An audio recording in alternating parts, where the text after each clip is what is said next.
ലോകത്ത് പലതരത്തിലുള്ള ഐഡിയോളജികൾ അല്ലെ, ആശയങ്ങളുണ്ട്. നമുക്കറിയാം ഇസ്ലാം എന്ന് പറയുന്നത് പൂർണ്ണമായിട്ടുള്ളൊരു ആശയമാണ് എന്ന് നമ്മൾ പറയാറുണ്ട്.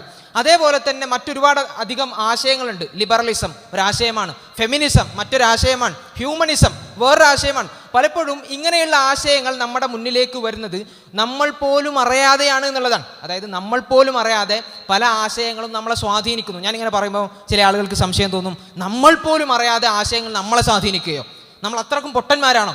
അങ്ങനെയാണെങ്കിൽ ഏതാനും ചില ഉദാഹരണങ്ങൾ മാത്രം ഞാൻ പറയാം. കഴിഞ്ഞ ഫെബ്രുവരി 2022 ഫെബ്രുവരിയിൽ നമ്മളിപ്പോൾ നിൽക്കുന്ന കർണാടകയിൽ വലിയൊരു കോൺട്രവേഴ്സി ഉണ്ടാവാണ്.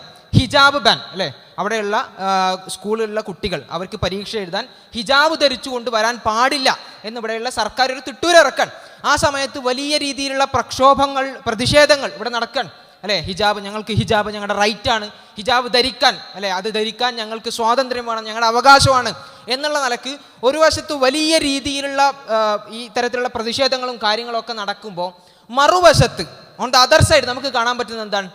അപ്പുറത്ത് നമുക്ക് കാണാൻ പറ്റുന്നത് ഇങ്ങനെ ഒരു ബാനും ഇല്ലാത്ത ഹിജാബ് എന്ന് പറയുന്നത് നിങ്ങൾ ധരിച്ചോളൂ, നിങ്ങളുടെ സ്വാതന്ത്ര്യമാണ് എന്ന് പറയുന്നിടത്ത് പോലും മുസ്ലിം പെൺകുട്ടികൾ അല്ലേ, മുസ്ലിം പെൺകുട്ടികളായിട്ടുള്ള കുട്ടികളുടെ തലയിൽ നിന്ന് തട്ടം അഴിഞ്ഞു വീഴുകയാണ്. നോക്കൂ, കർണാടകയിൽ ഒരാൾ അവരുടെ തട്ടം പിടിച്ചു വലിച്ച് താഴ്ത്താൻ ശ്രമിക്കുമ്പോൾ, അവിടെ അവരുടെ അവകാശങ്ങൾക്ക് വേണ്ടി അവർ പോരാടാൻ ശ്രമിക്കുമ്പോൾ, മറുവശത്ത് കാണുന്ന എന്താണ്? അവർ സ്വയം തട്ടം താഴ്ത്തുന്നതാണ്. അതെങ്ങനെയാണ് സംഭവിക്കുന്നത്? അവിടെയാണ് ലിബറലിസം എന്താണ്, ഫാഷിസം എന്താണെന്ന് നമ്മൾ മനസ്സിലാക്കേണ്ടത്. ഫാഷിസം നമ്മുടെ മുന്നിലേക്ക് വരുന്നത് നേരിട്ടായിരിക്കും അല്ലെ, നമ്മളെ നേരിട്ട് അറ്റാക്ക് ചെയ്യും, നമ്മളുടെ ഐഡന്റിറ്റിയെ ഇല്ലായ്മ ചെയ്യാൻ അവർ നേരിട്ട് ശ്രമിക്കും, നമ്മൾക്ക് കാണാൻ സാധിക്കും, അറിയാൻ സാധിക്കും. അതേസമയം ലിബറലിസം പോലെയുള്ള ആശയങ്ങൾ പലപ്പോഴും നേരിട്ടല്ല വരിക. തട്ടം എന്ന് പറഞ്ഞു കഴിഞ്ഞാൽ, ഹിജാബ് എന്നൊക്കെ പറഞ്ഞു കഴിഞ്ഞാൽ അതൊരു ഒപ്രഷൻ്റെ ചിഹ്നമല്ലേ. ഇന്നത്തെ കാലത്തും 2025 അല്ലേ, പുതിയ കാലത്തും ഇങ്ങനെ തട്ടമൊക്കെ ഇട്ട് പിന്നെന്താണ് ഒരു ചാക്കിൽ കെട്ടി പൊതിഞ്ഞ് പോകേണ്ട ആവശ്യമുണ്ടോ? നമ്മളിന്ന് ജീവിക്കുന്ന കാലം എന്ന് പറഞ്ഞാൽ ആധുനിക കാലമല്ലേ.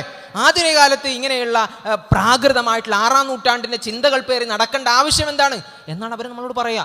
ചിലപ്പോൾ നമുക്ക് തോന്നും ശരിയാണല്ലോ, എൻ്റെ കൂടെയുള്ള ആളുകളൊക്കെ ഒരുമാതിരിയൊക്കെ ഒരു മോഡസ്റ്റിയൊക്കെ ഉണ്ട്, എന്നാലും കുറച്ചൊക്കെ തട്ടമൊക്കെ താഴ്ത്തി അതിനൊക്കെ കുഴപ്പമില്ല എന്ന് നമുക്ക് തോന്നും. ആ രീതിയിലാണ് ലിബറലിസം നമ്മളുടെ മുന്നിലേക്ക് വരുന്നത് കാണാൻ പറ്റുക, അഥവാ നമ്മളറിയാതെ നമ്മളെ വിഴുങ്ങുക എന്നുള്ളതാണ്.